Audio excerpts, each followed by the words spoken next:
नमस्कार सर्वांना। तर मंडळी, आज तुमच्यासाठी मी घेऊन आलोय तंदूर मिसळची रेसिपी। मिसळ म्हटल्यावर सगळ्यांनाच आवडतं आणि त्यातल्या त्यात एक वेगळ्या प्रकारचं मिसळ म्हटल्यावर सगळ्यांनाच आवडणार हे नक्की।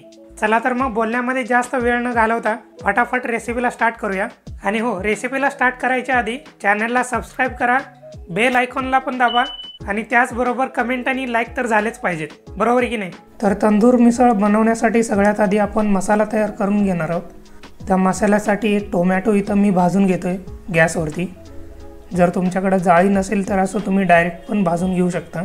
हा बघा, टोमॅटो चांगला भाजला गेलेला आहे। याला आता आपण बाजूला ठेवूया आणि एक खोबऱ्याचा तुकडा पण चांगला भाजून घेऊया। खोबऱ्यामध्ये तेल असल्यामुळे ना खोबऱ्याला पटकन आग लागून जाते आणि जास्त करपून जातं। तर जास्त आग न लावू देता चांगलं भाजून घ्यायचं आहे। खोबरं भाजून झाल्यानंतर आता एक मीडियम साईजचा कांदा पण चांगला भाजून घ्यायचा आहे। हा बघा, कांद्याचा वरचा थर चांगला काळा असा भाजून घेतलेला आहे। आता एका कढईमध्ये 2 चमचे तेल घेऊया। तेल चांगलं तापवून घेऊया। तेल चांगलं तापलं की त्यामध्ये 2 तमालपत्र, 2 इंच दालचिनी, 1 जावित्री फूल, 1 मोठी इलायची, 2 छोटी इलायची, 10-15 काळी मिरी आणि 10 लवंग, हे सगळे मसाले तेलामध्ये चांगल्या प्रकारे भाजून घ्यायचे आहे। एक 8 ते 10 सेकंद तुम्ही चांगलं भाजलात की त्याचा एक चांगला वास सुटायला चालू होतो। मग आता 1 चमचा जिरा टाकायचा आणि जिऱ्याला पण चांगलं भाजून घ्यायचं। मसाले सगळे भाजून झाल्यानंतर त्यांना थंड करायचं। थंड झाल्यानंतर मग एका मिक्सरच्या भांड्यामध्ये घालून एकदम बारीक अशी पेस्ट करून घ्यायची। हा बघा, मसाला वाटून घेतला एकदम बारीक असा। वाटताना एक अर्धी वाटी यामध्ये पाणी पण टाकलेलं आहे। मिसळचा मसाला तरी आपला आता रेडी झालेला आहे। आता आपण फोडणीला स्टार्ट करूया। फोडणीसाठी एका कढईमध्ये 15-20 चमचे तेल घ्यायचं आहे। तेलामुळेच मिसळच्या रश्यामध्ये चांगला कट येतो।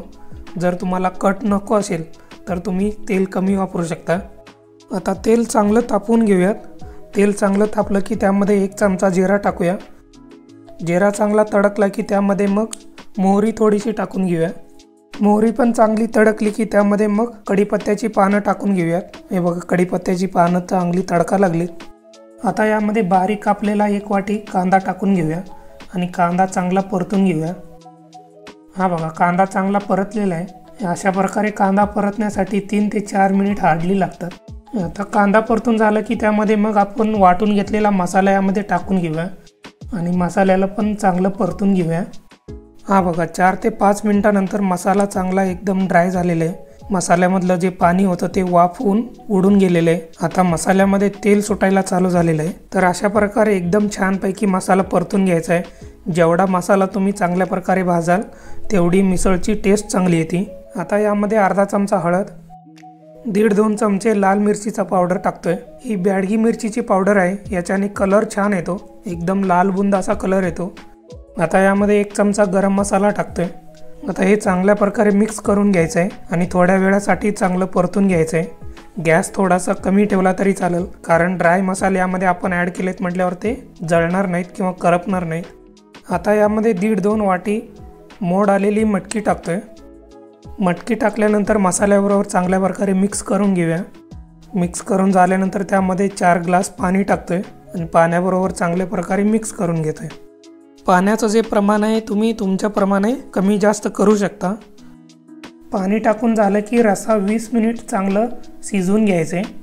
हा बघा, रश्याला 20 मिनिट चांगलं शिजवून घेतलेलं आहे। आता त्यामध्ये 1 चमचा मीठ टाकूया आणि 1 चमचा साखर टाकून घेऊया। साखरेमुळे रश्याला येणाऱ्या कटामध्ये चांगला गडद कलर येतो, त्यामुळे 1 चमचा साखर टाकलाय।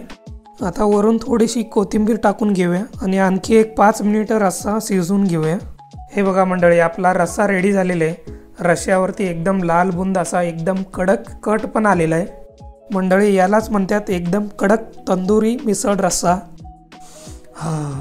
एकदम भारी वास येतोय। तो मसाला वगैरे आपण वाटून घेतला होता, भाजून घेतला होता, त्याचा वास एकदम कडक येतोय, काय सांगू तुम्हाला आता।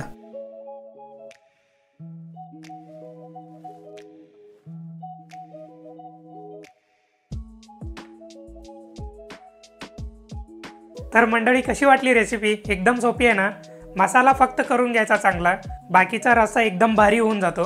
तर आजच तुमच्या घरी तंदुरी मिसळची रेसिपी करा, मस्त मजेत खा आणि मला कमेंट करून सांगा तुमची रेसिपी कशी झाली ते। आणि शेवटी रेसिपी आवडली असेल तर लाईक करा, कमेंट करा आणि मित्रांच्या बरोबर शेअर करायला विसरू नका। चला तर मग भेटूया पुढच्या व्हिडिओमध्ये एका नव्या रेसिपी सोबत। तोपर्यंत सगळ्यांना राम राम, जय महाराष्ट्र।